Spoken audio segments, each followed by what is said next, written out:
Welcome to Das creative bites. ഇന്ന് നമുക്ക് മുട്ടച്ചോറ് തയ്യാറാക്കാം. ആദ്യമായി നമുക്ക് ചോറ് വേവിച്ചെടുക്കാം. ഇതിനായി 1 ലിറ്റർ വെള്ളത്തിലേക്ക് ആവശ്യത്തിന് ഉപ്പും 2 ഇഞ്ച് നീളമുള്ള കറുകപ്പട്ടയും 2 ഗ്രാമ്പുവും ചേർത്ത് തിളപ്പിക്കുക. ഇതിലേക്ക് 1 കപ്പ് അരി കഴുകിയതിട്ട് വേവിച്ച് ഊറ്റിയെടുക്കുക. നമുക്ക് ഇതിനാവശ്യമായ പച്ചക്കറികൾ അരിഞ്ഞെടുക്കാം. നമുക്ക് ഏത് പച്ചക്കറികൾ വേണമെങ്കിലും ഇതിൽ യൂസ് ചെയ്യാവുന്നതാണ്. ഞാനിവിടെ 6 ബീൻസ്, 4 ക്യാരറ്റ്, ചെറിയൊരു കഷ്ണം ക്യാബേജ്, ചെറിയൊരു കഷ്ണം കോളിഫ്ലവർ എന്നിവയാണ് എടുത്തിരിക്കുന്നത്. ഇതിനെ ചെറിയ പീസസായോ നീളത്തിലോ അരിഞ്ഞെടുക്കാവുന്നതാണ്.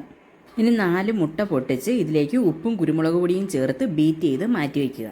ഇനി 6 വെളുത്തുള്ളി അല്ലി, 1/2 ഇഞ്ച് നീളമുള്ള ഇഞ്ചി എന്നിവ ചെറുതായി അരിഞ്ഞതും, 1 പച്ചമുളക് ചെറുതായി അരിഞ്ഞത്, 1 തണ്ട് കറിവേപ്പില, 2 സവാള ചെറുതായി അരിഞ്ഞത് എന്നിവ എടുത്തു വയ്ക്കാം. ഇനി ഒരു ബൗളിലേക്ക് 1 ടീസ്പൂൺ കാശ്മീരി മുളക് പൊടി, 1 ടീസ്പൂൺ മല്ലിപ്പൊടി, 1/4 ടീസ്പൂൺ മഞ്ഞൾപ്പൊടി, 1/2 ടീസ്പൂൺ ഗരം മസാല എന്നിവ എടുത്തു വയ്ക്കാം.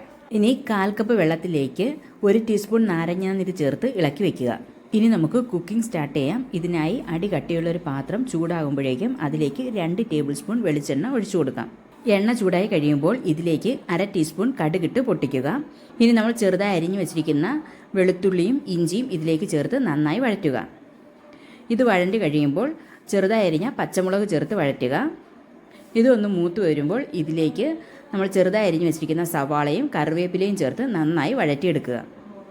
ഇനി നമുക്ക് ഇതിലേക്ക് അരിഞ്ഞു വെച്ചിരിക്കുന്ന പച്ചക്കറികൾ വേവ് അനുസരിച്ച് ഓരോന്നായി ചേർത്ത് കൊടുത്ത് പച്ചക്കറിക്ക് ആവശ്യമായ ഉപ്പും ചേർത്ത് നന്നായി വഴറ്റിയെടുക്കാം.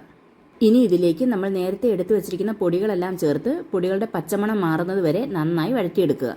ഇനി ഇതിലേക്ക് നമ്മൾ നേരത്തെ എടുത്തു വെച്ചിരിക്കുന്ന നാരങ്ങ വെള്ളം ചേർത്ത് നന്നായി മിക്സ് ചെയ്ത് അടച്ചു വെച്ച് വേവിക്കുക. പച്ചക്കറികൾ വെന്ത് കഴിയുമ്പോൾ ഇതിനെ സൈഡിലേക്ക് മാറ്റിയതിന് ശേഷം നമ്മൾ നേരത്തെ ബീറ്റ് ചെയ്ത് വെച്ചിരിക്കുന്ന മുട്ട ഇതിൻ്റെ നടുക്കായി ഒഴിച്ചു കൊടുക്കുക. മുട്ട വേവുന്നതനുസരിച്ച് സൈഡിൽ നിന്നും ഉള്ളിലേക്ക് ഇളക്കിയിട്ട് കൊടുക്കുക.